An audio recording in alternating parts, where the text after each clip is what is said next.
it just leads to so many more questions about who you are as a person and as an applicant above and beyond. Oh, you have a 3.5 GPA and a 510 MCAT score. Ask Dr. I was going to say Ask Dr. Gray, but this is Ask the Dean. I got too many podcasts now. Ask the Dean episode 12, I think this is. Amazing we've gone this far. Mapped has come so far in its infancy. But I'm excited to be here with my friend and co-founder of Mapped, Rachel Grubbs. How are you today? Hello, I'm well. Amazing. And I need to come up with like adjectives for you every day. The amazing Dr. James Scott Wright. How are you? Hello. Good. I'm good. How are you? I'm good. Rachel, can you come up with like a list of adjectives that I can use to describe Scott every week? I think that'd be. I can work on adjectives. Yeah. I've been calling him our dean in residence. Yeah, dean in residence. Yeah, that's a title. I need crazy adjectives for to describe this crazy man over here. I'm excited to be back with you all. This is Monday, as we're recording this, Monday, August 10th. And last week, Rachel, we opened the floodgates to Mapped. So everyone who has pre-ordered, all 800 or so of you, now have access to Mapped. Now, it doesn't mean you're in it yet. Go access the account. All of the instructions are in the email, are in that onboarding document as well. So if you have any questions, you can always reach out, but read the instructions first. RTFM, right? If you don't know what that means, Scott, do you know what RTFM means? Read the instructions first. No, well, close, right? Read the effing manual. Oh, RTFM. Such language. Oh such language. I didn't. That used to be it. An official policy of SAT prep for a company I worked for years ago. Oh, really? RTFQ. Nice. And yeah, we just used to say, read the question. Yeah. No. Yeah. Oh, I got it wrong. Why? You didn't read the question. Yeah. All right. So any housekeeping stuff that we need to take care of for our Mapped members? I think you just covered it, right? Okay. Mapped is open for pre-order. I think a lot of the Mapped members have discovered how highly responsive you and I are trying to be. So I got some bags under my eyes. I'm not sleeping very much these days. We would like to keep this next hour to pre-med questions in general, but if you've got Mapped specific questions, post in Facebook, use the support tab in the app, put it in the bug tracker, and we will get back to you as soon as we can. Awesome sauce. All right, let's hit some Q&A. Yes. Right, let's see. Yes. We got a lot of them. Yeah. Sorry to provide another quote unquote clinical experience question. Hopefully this one is not too dumb. I've been working as a rehab coordinator at a chiropractic clinic where effectively I work as an athletic trainer. My job duties are virtually identical. I take vitals, design and administer rehab protocols and therapeutic interventions, assess injuries, and work closely with patients to rehabilitate serious injuries from high impact trauma and conditions such as scoliosis. Is this considered clinical experience? It's a good question. A lot of people either on their journey to figuring out if being a physician is what they want and just kind of a caveat, right? Chiropractors can call themselves physicians, but we're talking medical doctors, right? MD-DOs. So on that journey, some people will look at chiropractic medicine and see if that's what they want, or they have access to a chiropractor to do similar things as the student has done.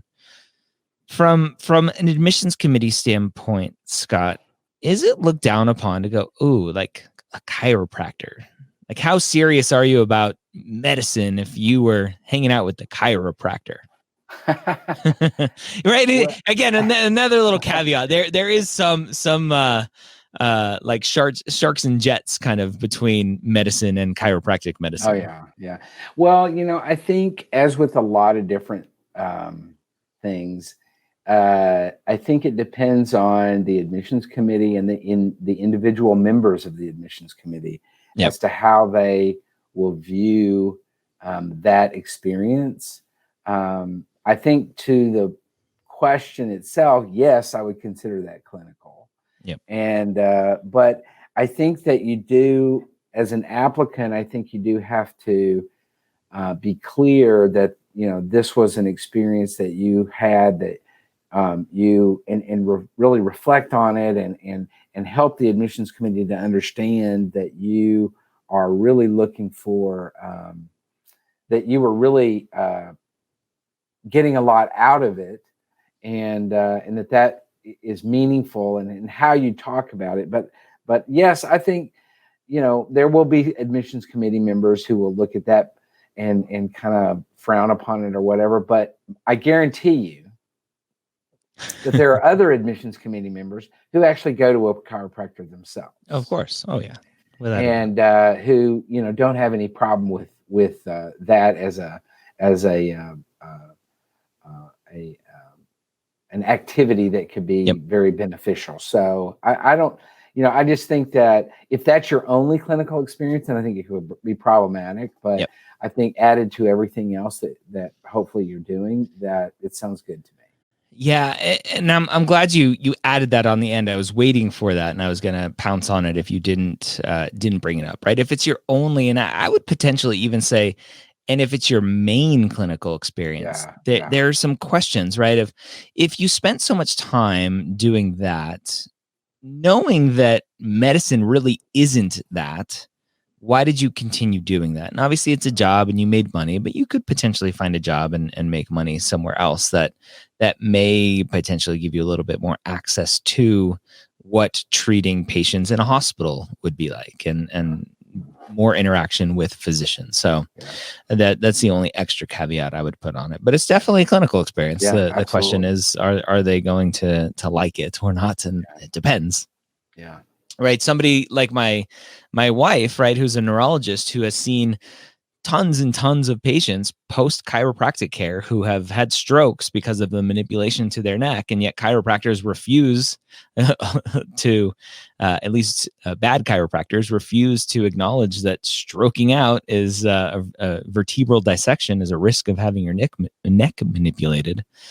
That's where some of the this hatred comes from. And so if a neurologist is reading your application and you're hanging out with a chiropractor, there may be some bias there. Well, and I would also add to that it's not this way as much as it used to be, but there will be some MDs that if you shadowed a osteopathic doctor, they will frown upon that. Yep. And so, I think that that's not as much of a issue these days as it used to be, but there's some old school MDs that would totally discount that as reality, as a valuable experience. So, just like everything in life, right? Individual bias is going to come into play when you're dealing with humans. Yeah, absolutely. That's right. So, do you think it is harder for international students taking undergrad in the U.S. to get into medical school? Oh, I don't think. We know, right? That's an easy answer. Data shows due to fewer schools accepting international students, fewer chances to work, working off campus, obviously visa restrictions on where students can work and do things, obviously is a huge barrier. Yeah. That's absolutely. Yeah. Pretty straightforward question. It's absolutely. It's tougher. It's tougher to get in. Some medical schools will not, just off the top, will not accept international students at all, period. And even if you do get in, you better come with a lot of money, because you're not going to get any aid from the federally subsidized student aid programs. So you really have to depend on your own, your own family or whatever income, or private loans, which can be pretty onerous. So, Yeah, so private loans, and usually you're going to need someone in the U.S. to co-sign those. School aid, potentially, right? Some of the schools that accept international students have big endowments and can offer kind of their own private either scholarship or loans directly to the student. Or some schools require, like, I want a full year's tuition in the bank, right? You send us a full year's tuition, or all 4 years, even sometimes I've seen. So let's just kind of expand that question a little bit, because the question really is, well, number one, why, right? And I've heard directly from one admissions committee, at least, or director of admissions, that part of the problem is the back end, right? Once a student graduates medical school, there are always going to be risks of visa issues. Yeah. And it looks bad on the school to graduate a student and send them off to residency and then being an international student, and now they have a visa issue and they're stuck in their home country or whatever the issue is. And the schools take that as like an attack on their brand almost, right? We don't want to look bad, and set this precedent. And so that's part of it. Obviously, the financial side of it is a big reason as well. What are some potential other things that you know about? I think particularly for state institutions, the purpose of those institutions is to train doctors that will practice in their state or you know, in their localities or whatever. And by state, you mean public, right? Public schools. Yeah, public. That's exactly right. And so I think that it's not a small issue for a public institution to say to their students, we have the expectation that you're going to be interested in or involved in serving in this state or in this country at least, and an international student who wants to go back to wherever, or that's sort of an assumption, but that can have an impact on it as well. And with the limited number of seats in medical schools and the overwhelming number of applicants that they get, it really doesn't make a whole lot of sense. There's no reason to. Yeah, right? there's no at the end of the day. Yeah, and unless you potentially are at a school that values that diversity, and then they'll save some seats for international students. And not to say schools that don't accept international students don't value diversity, but they want from the U.S. for their purposes. Yeah, exactly. One of the biggest myths out there, I think, is that international students need to be just amazing, outstanding statistics. That's not the right word. Stats people, right? Yeah. Super high MCAT, super high GPA. And that just doesn't always hold out, right? You obviously have to be a good applicant, but it really comes down to everything else when it comes to picking and choosing schools, is finding the school, obviously, number one, that accepts international students. And number two, the school that fits your mission and everything else. And they see that in everything that you've done, and they want you there. Absolutely. Completely agree with that. Oh, man. Good stuff. I like that question. Yeah. All right. Keep them coming. How do AdComs view gaps in clinical experience? Ooh, this is a good one. Let's talk about MAPT for a second. I was a scribe from 2005 to 2007. Then life took a detour. Does this clinical experience count? How best to address? Now, this is interesting because on MAPT, right, we have an activity graph, and right now it's not super useful, but I sketched up a graph that included the ability to see those gaps, because as an advisor, right, one of the things I look at is like, well, how long has it been, and what are those gaps, and so it'd be easy to look at. What do you think about that? Well, I mean, as with a lot of these questions, sometimes we don't have all the information. And so it's a little bit difficult to, make an informed comment about it. But from what it sounds like, 2005 to 2007, there were clinical experiences as a scribe. And then the question says life took a detour.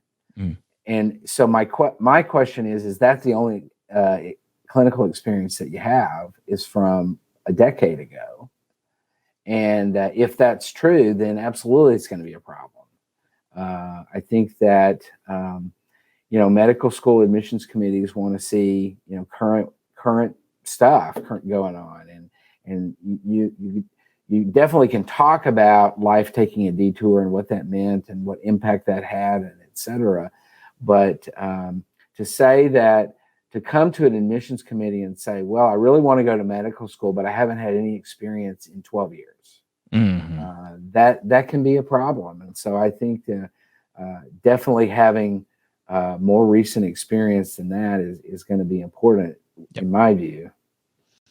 Yeah, more recent. I think obviously the question is always going to be, well, why now, right? Well, 10 years ago when I shadowed, I knew I wanted to be a doctor, and now's the time, right? And so obviously having that newer experience. But yeah, definitely put that old experience in your application, because it points to it. And I can't harp on this enough, and I'm pretty sure you can't either, right? It points to your specific story and what your specific journey has been. It shows, obviously, you were interested in at some point, and then you weren't, or you couldn't be for whatever reason.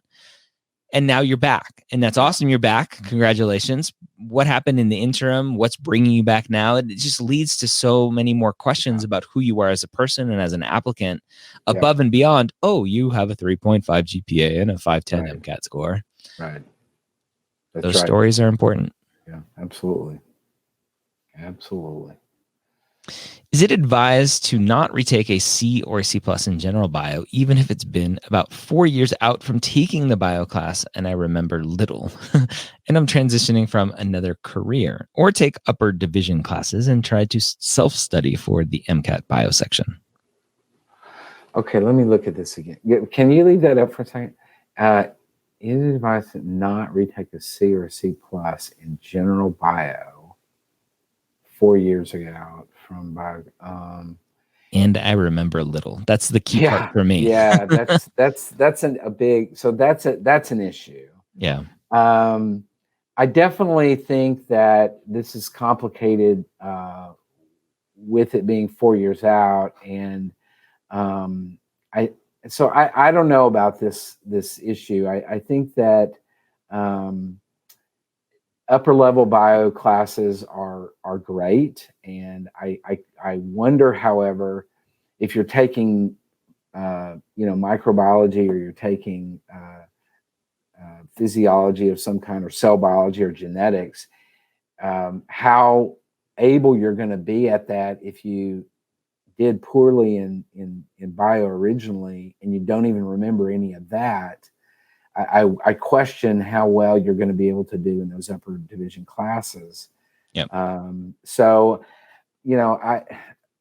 I would say I always tend to go toward the most sort of conservative route on these things and say, yes, I think it would be beneficial to retake the bio to prepare you for what's going to come later. And so that you do have a foundation for those upper division classes, as well as for the bio section of the MCAT. Plus, a C in a significant class like that never looks very good. Doesn't mean it's awful or whatever. C does not stand necessarily for crappy, but it does suggest that there were some issues. So I guess my advice for this particular student would be, yes, I would probably go and retake the bio class. Yeah, I agree. You can't build a house on a crappy foundation. Yeah. C for crappy. Yeah. Definitely. Yeah. Awesome.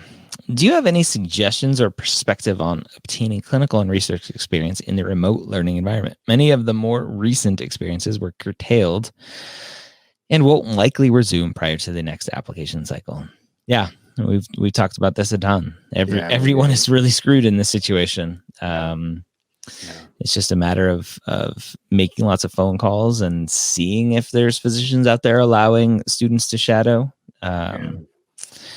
And potentially looking at hospitals to see if they're ramping up their volunteering staff again. But it's just going to be dependent on what their liability insurance has covered. It's hard. So we've talked about virtual shadowing, virtual scribing, doing some sort of like hotline, like text hotline, suicide hotline kind of stuff as some experience. Potentially virtual like hospice, virtual kind of friends with people who are in nursing homes, stuff like that. They're getting on Zoom calls and stuff to help those people as well. Absolutely. And I do also think that many of the schools that have secondaries these days are asking questions about how has COVID impacted you. Yep. And that, so I think, again, there's a recognition by admissions committees that this is impacting a lot of different things with applicants. And so you're not the only one out there in this situation. I think admissions committees are going to err on the side of really trying to give ample leeway for people who had this sort of thing, this interruption, and weren't able to continue with things, or they had stuff planned out and it got canceled or whatever. So hopefully, things will improve. But I agree with Dr. Gray that finding remote types of experiences, while not the same thing or not best in the best case scenario, it's something. Yeah, the biggest issue comes for students who don't have anything, right, and they were going to use this time to do something, and now they'll have nothing. And my advice to those people are probably don't apply until you can start to get something actual. Yeah. That's going to be much harder. Yeah, gap year might be best. Yeah. Please vaccine soon, please. Yes, exactly. Exactly. One day. I want to be microchipped by Bill Gates. Any advice for those planning to take the MCAT early next year? Should I be using full length or half lengths? Obviously can't rely on AAMC for accurate information about this kind of stuff. Bam. Rachel Grubbs, our resident MCAT expert. Mm-hmm. Yeah, this is a good question. It's a loaded question, but I definitely feel you on why you've loaded it the way you have. And actually, that's something that, this year has been a special kind of crazy, but it's always been true for summer preppers, right? Like every year they don't announce MCAT dates until September or October, and then they don't have registration until October or November. So there's always this weird period of time for folks who are starting prep in the summer for next year who are going, well, I think I'm going to take it in January, assuming there's a January date. This year is definitely a lot harder and weirder, right? Because the question literally is, are we going to go back to an 8 a.m. start with a full-length exam? Are we going to continue to do this crazy 3 times a day thing with like dawn and midnight sort of, starts and ends? What I would advise you to do is plan on the full length, because it's going to be a lot easier to prep for a long exam and dial it back than to prep for what is still a long exam, but comparatively shorter, and then dial it up. Hope that helps. Yeah, yep. Agreed. The MCAT, the AAMC. I just went on a rant about them on an Instagram Live. Hopefully they weren't listening. Or maybe they were. Per the AAMC, speaking of which, different one. All right, we'll go to this one. I wanted to ask if being a crisis team volunteer is a good substitute to getting direct patient care experience in lieu of the current pandemic, and if I can keep doing it until the 2021 cycle opens up. So crisis team volunteer, I'm assuming that's one of those like suicide hotline, text hotline kind of situations. Yeah, we talked about it, right? I think that's a good substitute right now. Yeah. If you want to keep doing it once the pandemic's over through the application cycle, keep doing it. I would get in person as soon as you can start to get in person again. Absolutely. Agreed. Completely. Per the AAMC, being a caretaker to a family member is clinical experience. Yes, that is true. They have a blog post about 5 experiences that are clinical or something. I've cared for my daughter with leukemia for 3 years. How do I differentiate the hours of clinical experience versus the hours of taking care of her as a mother? I feel that this is a very thin line, and I'm trying my best to calculate my hours in an honest and accurate manner. What a great question. Yeah. Obviously, sorry your daughter's dealing with leukemia. But I hope she gets better. Yeah. So a lot of people don't realize that you can count caretaking, right? Caretaking of a loved one, of a family member, friend, etc., as clinical experience. Now, this is obviously a tricky situation because obviously you're a mom 24/7. How much of that is caretaking / clinical experiences for the purposes of translating that to an application? Yeah. Care to guess? I'm going to read your face. I'm reading your face going, I don't know if I really like calling that clinical experience. Well, so here's my problem is that whether or not the AAMC says it's clinical experience is not relevant if the admissions committee member doesn't agree. Yeah. Yeah. So just because AAMC says, oh yeah, it's clinical experience, doesn't mean that the admissions committee at X school or Y school or whatever are going to agree with that. It's true, right? You may get someone who's like, sorry, you got dealt a crappy hand, but you're a mom, not a caretaker getting clinical experience. Right. And I think the key here is that what they want to see in clinical experience is an observational or a firsthand experience with healthcare in a real healthcare environment where you're getting to know this is what healthcare is all about. This is what being a doctor is. This is what the relationships that doctors have with patients looks like. This is what doctors and nurses and doctors and PAs and other healthcare providers, how they interact. All of this stuff works together. And in a caretaking environment, that may be a lot different. Yeah. So I'm not discounting that at all. Don't hear that. Yeah. But what I want to say is if that's your only experience with healthcare, then I would see that as a little problematic. Yep. Yeah. And actually I had a student, actually the first hire that I had at medical school headquarters, like full-time student, she applied to medical school the first time around with only caretaking as clinical experience. And shocker, she didn't get in, right? And that's not to say you can't get in with just that, but she didn't get in. And typically my response to that is, right, when you look at a personal statement, the goal of that is to talk about why you want to be a physician. And if you only have caretaking experience as your clinical experience, it's going to be hard to really translate that into why you want to be a physician. And so she reapplied with better clinical experience and ultimately got in the second time around. I want to challenge you a little bit on the clinical experience being in a clinical environment. That's something that comes up a lot for students, and obviously there are exceptions, right? Hospice is one of the ones that I think about all the time. Mm-hmm. Right, a lot of hospice is home hospice. You're dealing with a quote unquote patient, but in their home where they can be comfortable and relax. Obviously, home healthcare aides and nurses who are in a patient's home providing the healthcare that potentially they would be providing in a hospital, just in a home setting. So there are exceptions to that. Yeah. But yeah, I think again, the key thing to what you said is only, right? If that's your only, it probably will be main if you calculate the hours out. Basically, to answer the question, I would generally say try to estimate the hours that you are in a hospital, that you are around, the doctors and all of that stuff, and calculate it from that standpoint. Yeah, agreed. It's very similar, right? When you have a kid, and I have a kid who's had some extra health stuff. When you have a kid who needs extra care like that, you're almost like in a hospital setting,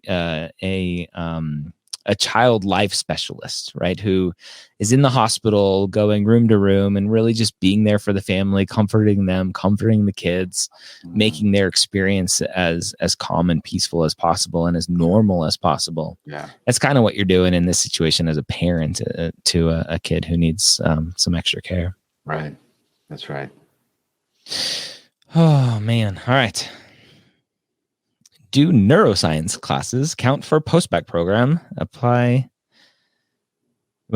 neuroscience classes for a postbac program apply to any science GPA calculation, or will this be looked at separately? So this is a really good question because I think neuroscience is one of those fields that is growing in popularity. Mm-hmm. It's on many college campuses. It's a very popular major. Yep.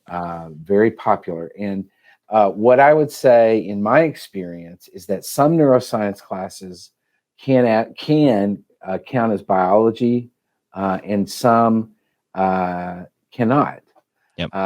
And So, really, some are more from a psychology standpoint. that's right. So for example, neuroanatomy would certainly, neurophysiology, neuropharmacology, these would all definitely be biological in nature. Yep. There are some, however, where depending on cognitive neuroscience, for example, might be a good example of where it's really more psychological in nature than it is biological. And so I think what you would need to do is check with your institution. The advisor at your particular institution would be able to help you identify which of the neuroscience classes would count toward meeting the biological science requirement for medical schools and which would not.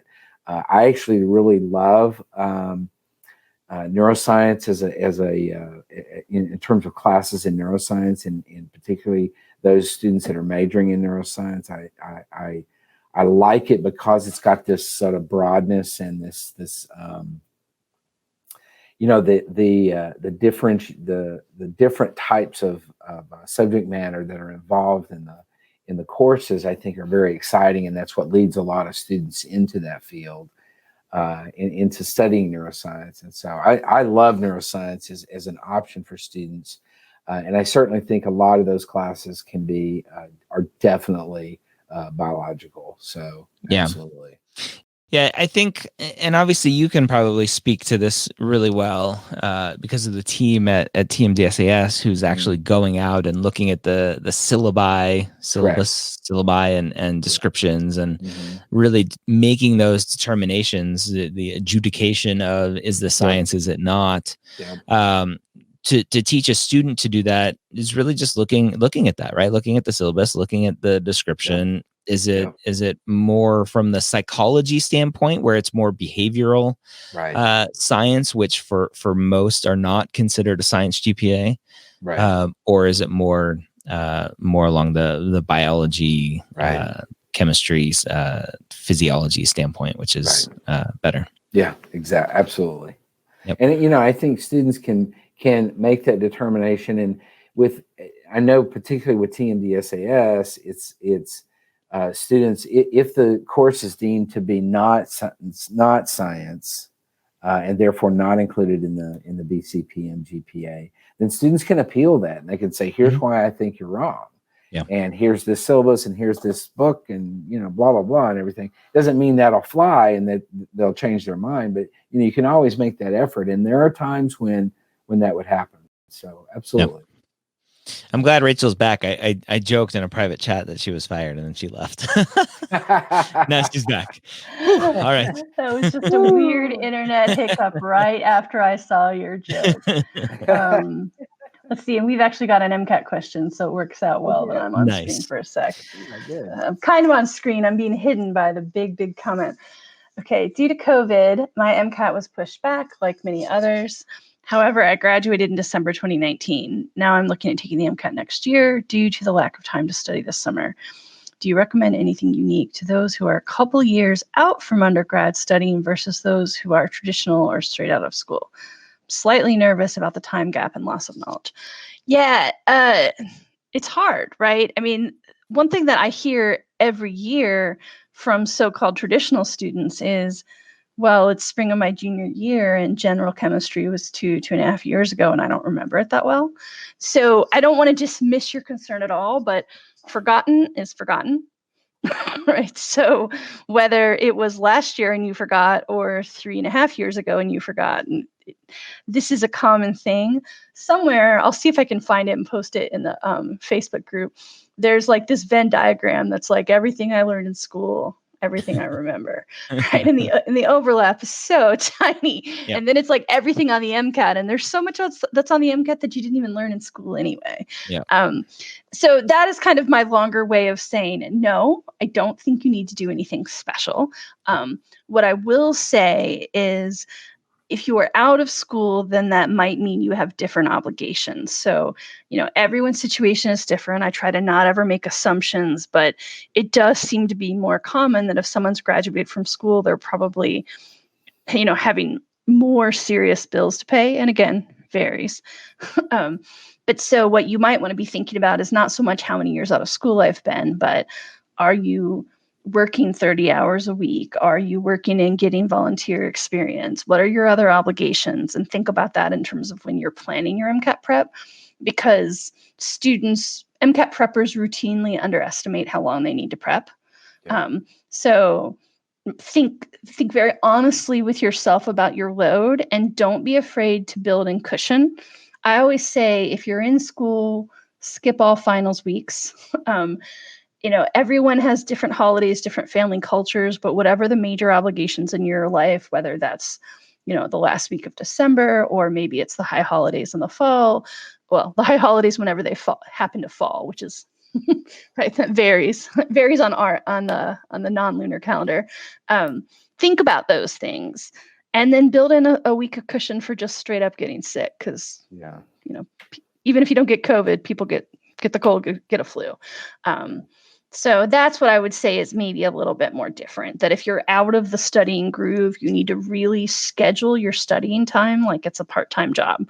And then, like any job, maybe you're sick once or twice in the entire year, but mostly you've got a scheduled shift. You show up, you do the work.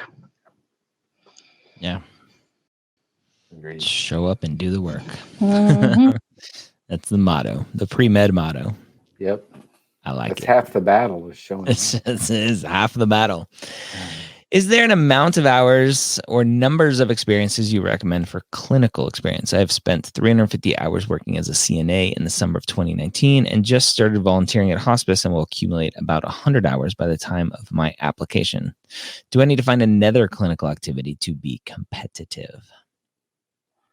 Wow. My feeling on this one is, it's never about the number, the quantitative number. But that's not what SDN tells me. SDN tells me I need 3,000 hours of clinical experience, 4 first author publications, and much more. Well, so anyway, back to reality. No, I think that this is really, about what I hate to emphasize it too much, but it's really about what you learn in those CNA experiences and what you're learning in the hospice experience. That's a lot of hours. 350 is quite a few hours as a CNA. And my feeling, the little I know about CNAs is you're doing all the scut work. You're cleaning bedpans and you're doing sheets, and you're doing, so you're doing a lot of scut work as you're going through that experience, which is not bad. You really are you're in the environment, you're seeing things, you're witnessing the interactions between doctors and various people and stuff like that.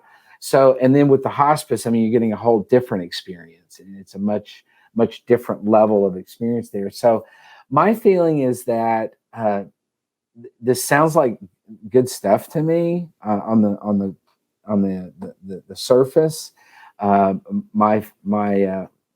What I would emphasize is really you want to capture the significance of the things that you've done and seen and been about as either a CNA or in your hospice experiences, and then that's going to be a major impactful part of your application.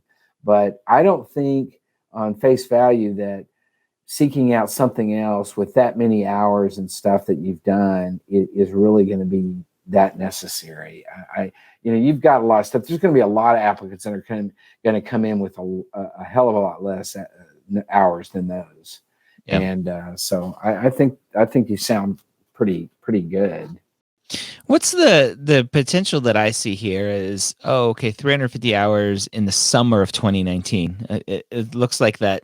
Check. Okay, I did it, right? I got my bunch of hours over the summer, and now I'm going to do 100 hours before my application for this next thing. And so it kind of looks like during the year, whatever else, like I'm focused on class work, and so I don't have time for anything else. So does it potentially have this look of a student who can't handle a lot of things outside of schoolwork, or does it look like a student who's just checking a box? Would be my potential concern. Yeah, that's a good point. I didn't notice that when you were reading the question, but I do I agree with you. I wonder about that, where you have summer of 2000. So all of those sounds like all those 350 hours of CNA were in the summer. Yep. And you just started volunteering at hospice, I guess, this again summer. during the summer. Yeah, so I'm wondering if that hospice volunteer stuff will go on into the fall. But I think you're right, Ryan, in terms of the question being, are you unable to really do everything at one time, and are you sort of centering your volunteer, your clinical experiences in the summer, and then in the fall you're totally concentrated on schoolwork. How that gets seen, how that gets perceived by an admissions committee member that's reading your file, or a group of members who are sort of making the decisions, that can vary quite a bit. And I think some admissions committee members are a little bit more forgiving about stuff like that when you're concentrated on schoolwork during the fall or spring or whatever, and you're centering your clinical activities in the summer. I think others might think, wow, geez, can you not do everything like everybody else does, or what's up with that? So I think it could go either way, but I don't think that I still think on face value, you've done a lot of good stuff in last summer with your CNA experiences. If you're looking at over the course of the next academic year, if you have a CNA, if you are a registered or a certified or whatever it is CNA, then surely you might be able to continue using that in a way that would enable you to get maybe some limited experiences over the course of this academic year, along with what you're doing with hospice and stuff. So, that might answer that question in terms of, just doing stuff in the summers. Mm-hmm. Yep. Follow up on the caretaking experience. Could you put it on your application as other and mark it as 0 hours if it's a meaningful activity, but not necessarily under clinical? Asking because I'm also caretaker to a grandfather with dementia. I feel more like an advocate, but feel it is important to mention.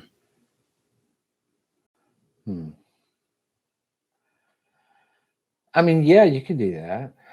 Yeah. I don't see a problem with that. Is this the same person that's caring for the child with leukemia? Or I don't think so. I hope not. It's someone different. Okay, good. I was like, holy that's a lot on your plate. Yeah. Poor. I think she did ask it, or the person asked it while we were discussing the mother who had the ill child. So sort of relevant to that moment. I was going to be like, bless that person's heart, my Lord. So, I mean, yeah, absolutely. You can always do, and that's the thing about the application is, you can put things in different categories and mark them in the application as other or clinical or whatever. And what you have to be able to do is in doing that, you have to make the case for why you did that when somebody that doesn't know you is reading your application so that it makes sense to them. That's the key to this. Or if you get an interview and the interviewer looks at your stuff and says, well, why did you do this? You've got to have a good explanation for why you did it that way and what you were meaning to talk about and the value of it and everything. But I think you have to keep in mind that the people that are reading your application do not know you. They're trying to figure out who you are, and what you put in the application and how you talk about things that you've done have to make sense to that reader. And if they don't make sense to that reader, then it's going to be a lot easier for them to say, you know what, I'm just going to toss this one in the no pile, as opposed to really making an effort. So yeah, I mean, you can do what you think sounds reasonable to you, and that's where you have to kind of make those decisions on your own, and then do it in such a way that it's going to make sense to the person that's reading it. Exactly.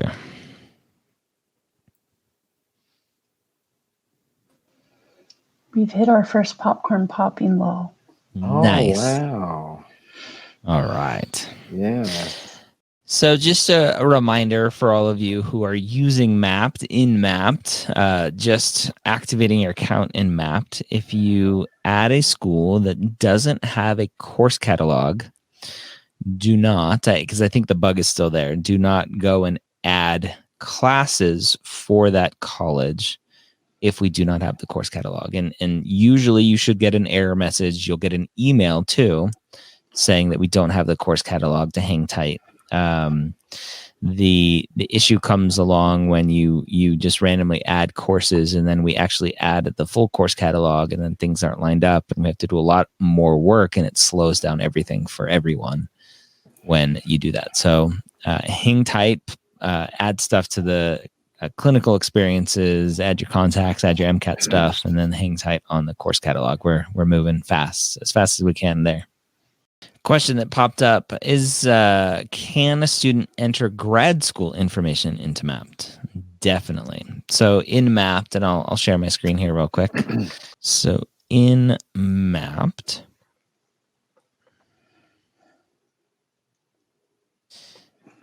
when you go to your little profile person up here, your little medicine mapped man, and you go to profile, you can see I have lots of schools here. Oh, that got much faster. That was slow for a minute. You can come and add any school. We should have every school on here. If for some reason your school's not in here, let us know. But if I wanted to add University of Colorado Boulder, then I would just come in here and add my MS degree or PhD work, whatever your degree is here. Now, this, for the most part, isn't affecting anything inside of Mapped, but another bug tab gets stuck in there.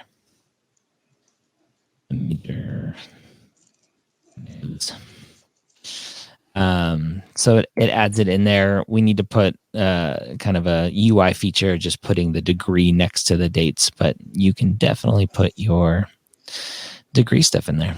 Have a great week. Hang out with us. We'll do a small little plug here at the very end for those lucky ones that are still around. We're planning on doing some live Mapped office hours to help you out with Mapped and navigating it and answering your questions outside of just pre-med Q&A. So stay tuned for that as well. We'll mention that in the group. So have a great week. See you next week.